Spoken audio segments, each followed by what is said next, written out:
The Boston Bruins are back in action here on Friday, visiting the Buffalo Sabres as goaltender Linus Ullmark will make his regular season debut in the black and gold.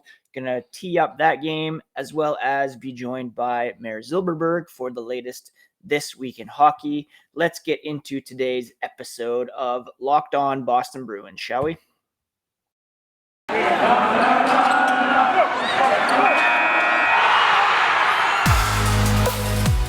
You're Locked On Bruins, your daily podcast on the Boston Bruins. Part of the Locked On Podcast Network, your team every day.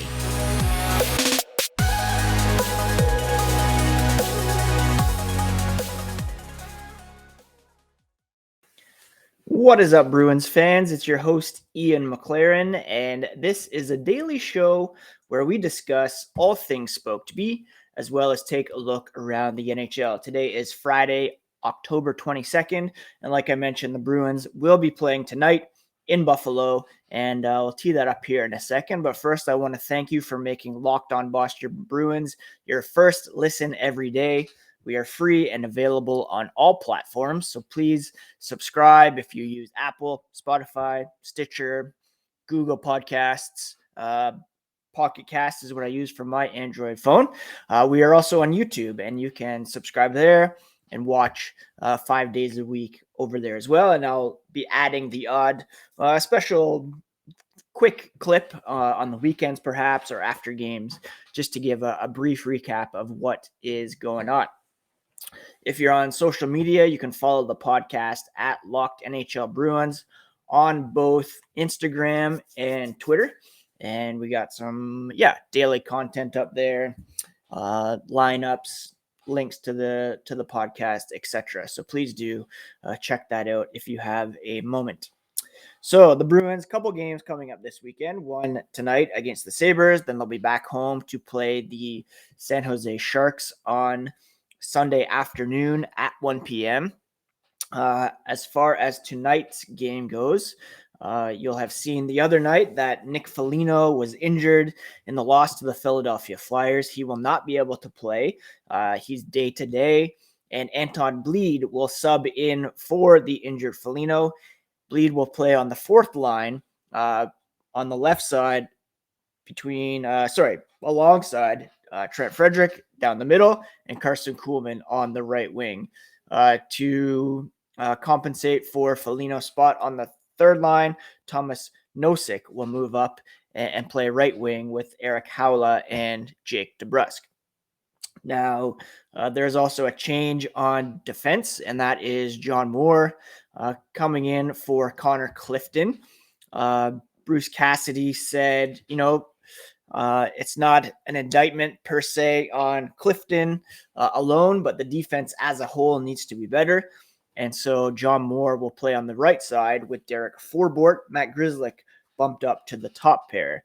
I don't know if John Moore is the answer, really. I would have liked to have seen Jacobs Borrell, perhaps. He's got some experience playing on the right side as well, although Moore was on the right side primarily in training camp. The Bruins, I've said many times, are pretty thin when it comes to depth on the right side after, Charlie McAvoy and Brandon Carlo.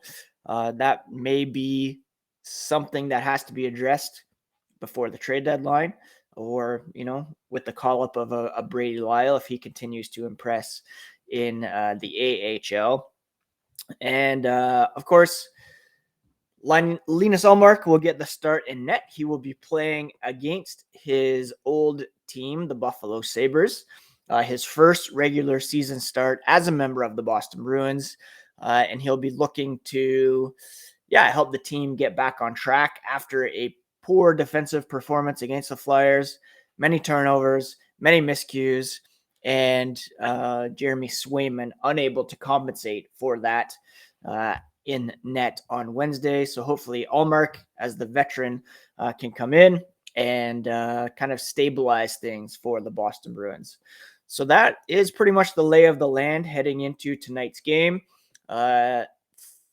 For your viewing information, this game is on ESPN Plus and Hulu, not on NESN as per usual. So hopefully that's not too much of an issue for those who want to watch that game. I'll be watching up here on my Sportsnet app, which is coming pretty handy so far. Been able to watch a lot of games as well as keep up on the Red Sox, MLB playoffs. Might switch over to Raptors Celtics tonight as well. Quick plug for the Locked On Celtics podcast, which you can also subscribe to. So yeah, real quick preview of tonight's game.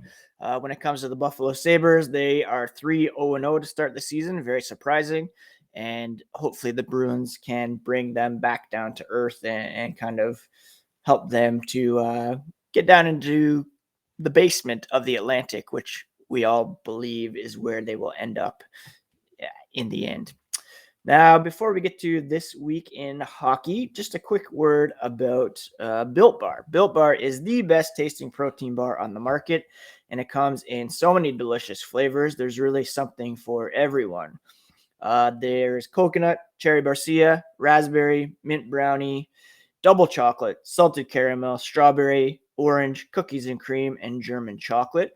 Yesterday, I received a blueberry muffin flavor in the mail and quite enjoyed that, actually.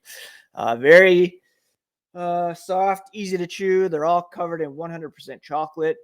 So very delicious, but they're also pretty good for you as well. Each Built Bar has about 17 to 18 grams of protein, calories ranging from 130 to 180, about 4 to 5 grams of sugar, 4 to 5 grams of net carbs. And right now you can go to built.com, use promo code LOCKED15, and you will get 15% off your order. That's promo code LOCKED15 for 15% off at built.com. Built Bar is the official protein bar of the U.S. track and field team. I just want to thank you once again for making Locked On Boston Bruins your first listen every day.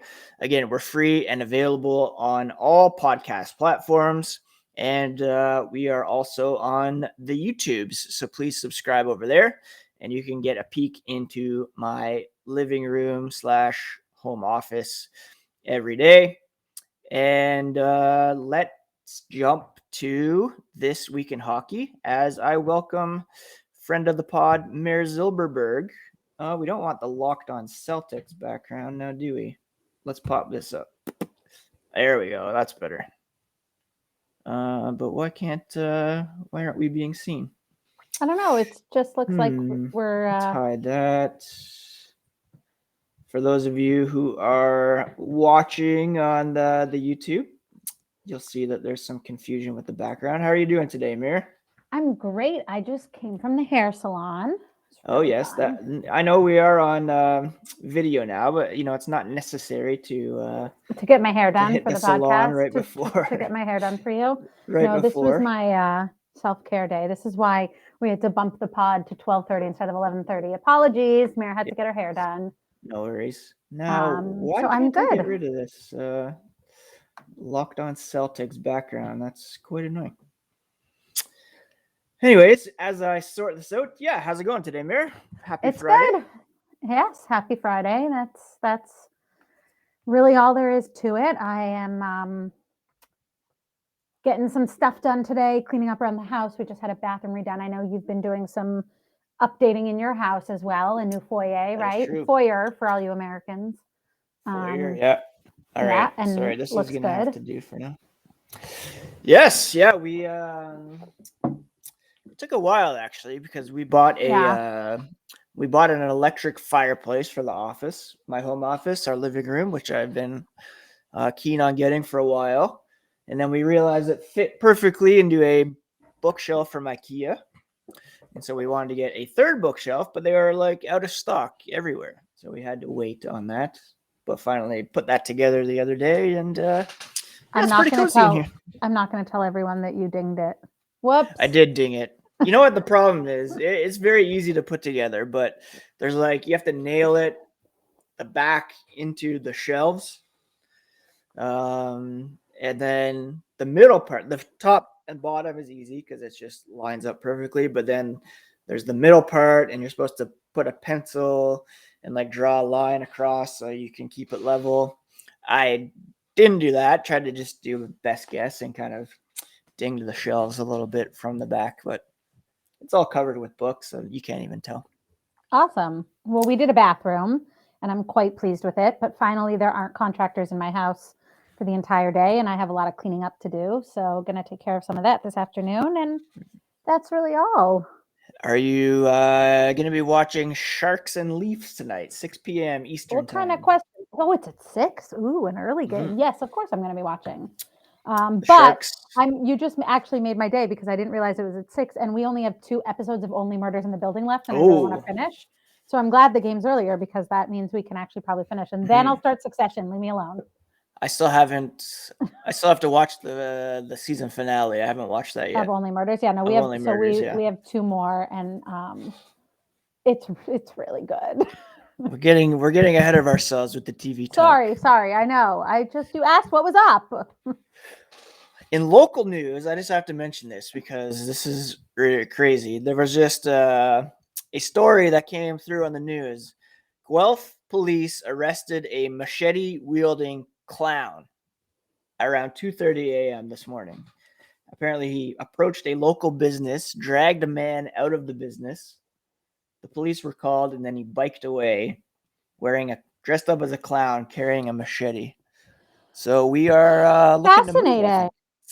You're gonna leave Guelph? Head for where are you gonna go? I don't know. Probably somewhere in the country, maybe a little safer, I guess. Somewhere a little safer than Guelph. I'll be keeping an eye on the Sharks Leafs maybe tonight because the Sharks play in Boston on Sunday afternoon. I actually watched a bit of the Sharks Senators game last night, which was somewhat entertaining. One? No, that was won by the San Jose Sharks. Yeah, I know. They're doing okay, those Sharks. So speaking of TV, I guess we'll get to TV in a minute, but we watched the morning show as well, which we're well into season 2 on that one. But yeah, what anything caught your eye in hockey this week? One of the biggest. How'd the Bruins do on their last game? Well, they've only played 2 games, and they are 1-1 on the season, so not too bad. Yeah, okay, fine. Third game tonight in Buffalo, so hopefully that's a better result. You know what's catching my eye? Tell me. How about that Canadian juggernaut team, the Habs? Yes, definitely want to talk about how hilarious it is that both the Habs and the Blackhawks, probably they're definitely like top 5 most or least favorite teams. I was going to say most hated, but maybe hate's a strong word. Top 5 least favorite teams. They are a combined 0-9-1 on the season. And here's the thing. I mean, I know the Blackhawks and all the Blackhawks stuff, and we've talked about it in the organization and the team. Fine. I happen to have a friend, Laurel, I'm name dropping you, so now you're going to have to watch or listen to the pod, who is a big Hawks fan and was at the game yesterday. And so there's that part of me, kind of like how now you've made me feel bad when the Bruins don't do well, because then I'm like, oh, Ian's going to be upset, and I like him, so I guess I have to be empathetic. But anyways, I feel bad because Laurel went to her first game in like years yesterday and was so excited. So like, there's a little part of me that's like, oh, I wish the Blackhawks could like pull off a nice win for her. But the Habs, I don't care. I don't give a shit at all. Yeah, the Habs are. That's just hilarious. I guess was a big story yesterday. Like Jesperi Kotkaniemi coming back to Montreal for the first time since the offer sheet, scoring, and then the Hurricanes. We've talked about the Hurricanes' Twitter presence before. I'm not a huge fan. I know, but that was afterwards. They posted "Did the Habs lose?".com, and it led to like a link to some T-shirt or something, and then they were tweeting in French. And I'm not a huge fan of their shtick. They try a bit too hard, in my opinion. Were you one of the people, did we talk about this last year, who didn't like the bunch of jerk celebrations? I mean, those are okay. I didn't hate like the storm surge. I don't hate it, but I wasn't like, old man yelling at clouds like Don Cherry was. But they're to me like a team that, they're just trying too hard. They haven't really done anything in this version of the team. They haven't won anything. And there's to be like they're the Habs are a pretty easy target right now. So that's not that I'm defending the Habs. They're both trash. The Blackhawks are trash. They've had their issues over the summer. The Habs are trash. They drafted Logan Mailloux. Yeah. So the Canes are like not as high on the trash scale, but Right. No, I hear you. I mean, not a fan. Tony D'Angelo is a king. Exactly. Yes, exactly. And that's kind of totally lost in the glee that people have over right. over that. 100%. So yeah, not a huge fan of the Canes. I'm a big fan of those two teams losing. There are how many teams? There are 7 teams that have yet to lose a game this season. Can you name them? 7 teams who have not lost. Have not lost. Okay, hold on. The point Sharks. Percentages. The Sharks. Sharks are one. Yep. Oh, God. The Oilers. Yep, they're in there 4-0-0. Okay, hold on. We just talked about one of the teams. The Canes. Yep. I haven't been paying as close attention as I normally do. We also have the Buffalo Sabres. Oh, God damn it. Hopefully we'll lose tonight. Well, I know, but they did the same thing last season. Remember, everyone thought they were going to be the worst team, and they started out really well, and then they went, and then they never came back. Then there's the Minnesota Wild. Listen, nature is St. healing. Louis It'll Blues, be fine. Minnesota Wild. I knew the Panthers were going to be sneaky. Yeah, I knew we were going to have to watch out for them. I think they're the best team in the Atlantic right now. Yeah, I knew that was going to happen.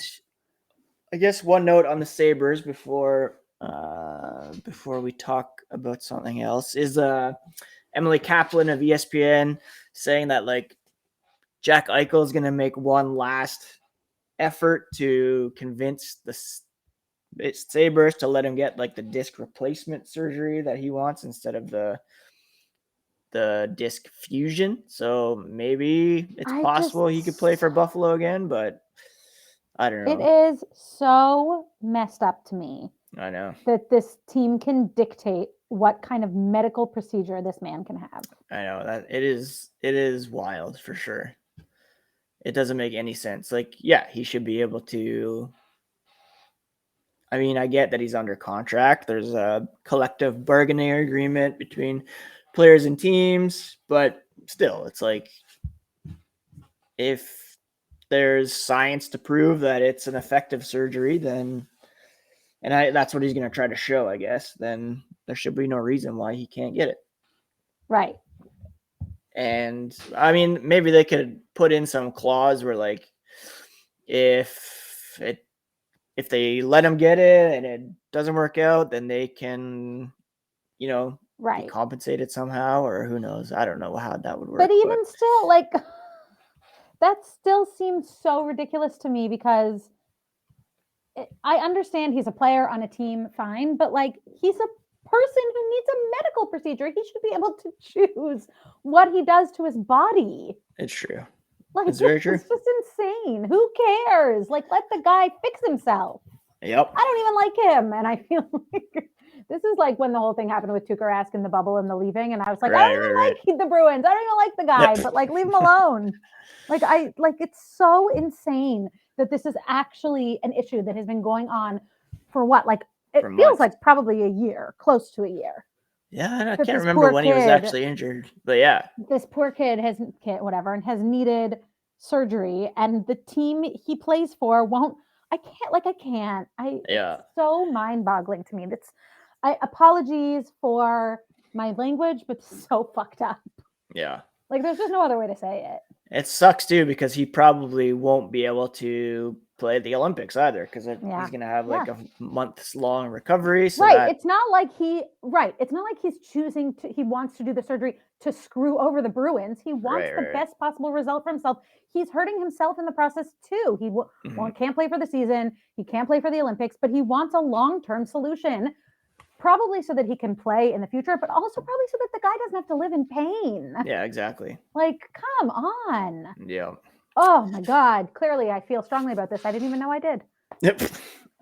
Now, before we move on, I just want to talk for a moment about BetOnline. They are back and better than ever. They have a new web interface for the start of basketball season. more props, odds, and lines than ever before. They're your number one spot for all basketball, football, baseball playoffs, hockey. Just go to their website or use your mobile device to sign up today and receive a 50% welcome bonus on your first deposit by using promo code LOCKEDON. It's the fastest and easiest way to bet on all your favorite sports. Bet online, where the game starts. Now, kind of along those same lines, I'm sure you saw the news that came out about Jimmy Hayes and I did. because of And his I feel like passing. you and I tried to very politely and respectfully speculate that might be related. Yes. Yeah, I remember when it that. happened. Yeah. That was, I mean, it was probably the first thing I thought of Yeah. when the news came down. And yeah, what's crazy is that, his wife, Krista, posted the other day on Instagram, and, it wasn't apparent that he was struggling in that way, which is scary to think that, there could be people in our lives that are, having these issues. I have a friend who I won't name on here, but you know about this, Ian. She's a Bruins fan, and similar thing happened, unfortunately, to her family earlier this year, where her brother also passed suddenly, and they found out it was from a fentanyl overdose, and they had no idea that he had been struggling, no clue. And apparently, this is, I mean, it happens, and again, I don't want to speculate. I want to be respectful, but you can make whatever inferences you want from this comment. I'm glad Carey Price is getting whatever help he needs for whatever's going on with him, because hopefully we, with that and with destigmatizing that for athletes, we can avoid more of these in the future. Yeah, I mean, it all comes back in some ways to hockey players, injuries. Yeah. We glorify like guys playing through injury. Right. And then these kind of dependencies can pop up, and it comes at right. Well, a very high exactly. cost. Like, you want to bring it back, like the Sabres, what I just said about Jack, like, let the guy live pain-free just for his own health, and so that he's pain-free, but also so that we're not pushing an athlete to become reliant on painkillers. Yeah, like, exactly. It's all linked. It's a cycle, and like these things are connected.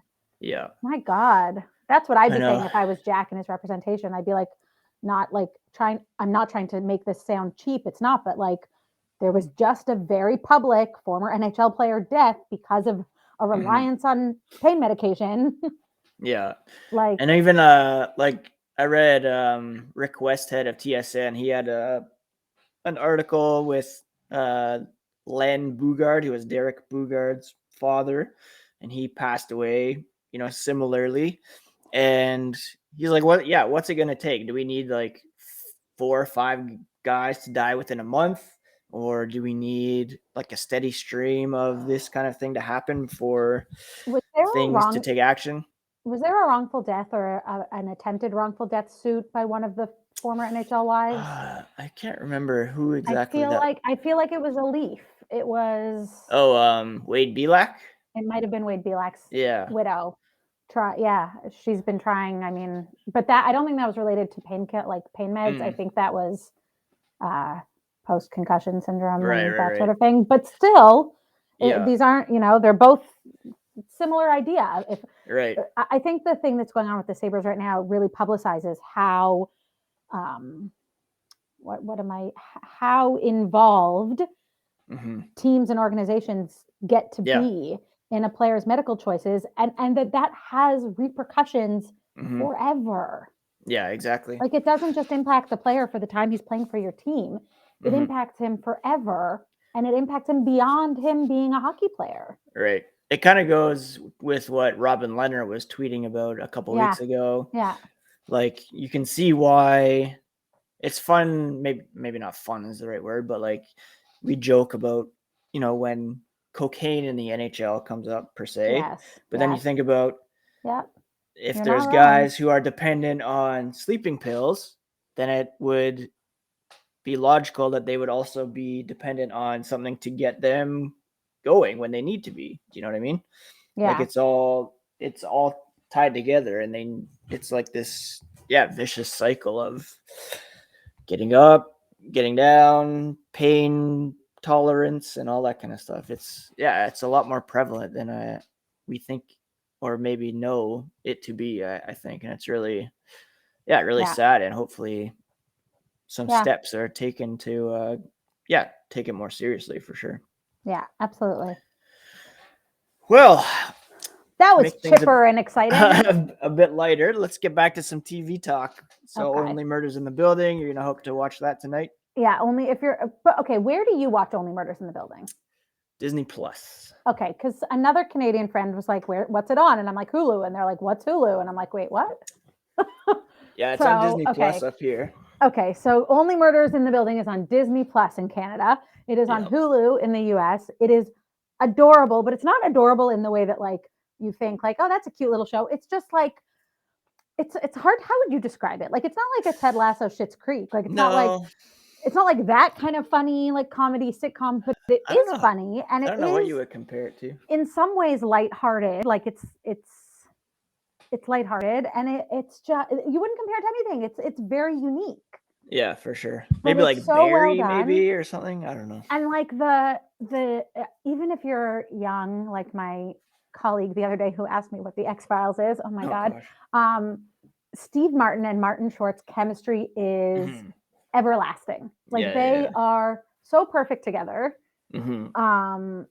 It's like Eugene Levy and Catherine O'Hara on Schitt's Creek. It is. That's exactly what it is. It's just an enduring on-screen relationship that leads to good things. Like everything they do together is great. And that hasn't changed, but they embrace their age in this. They don't try to be what they are, which is also really fun. There's a lot of little cute little sort of like Gen Z boomer sort of interactions that are sweet and fun.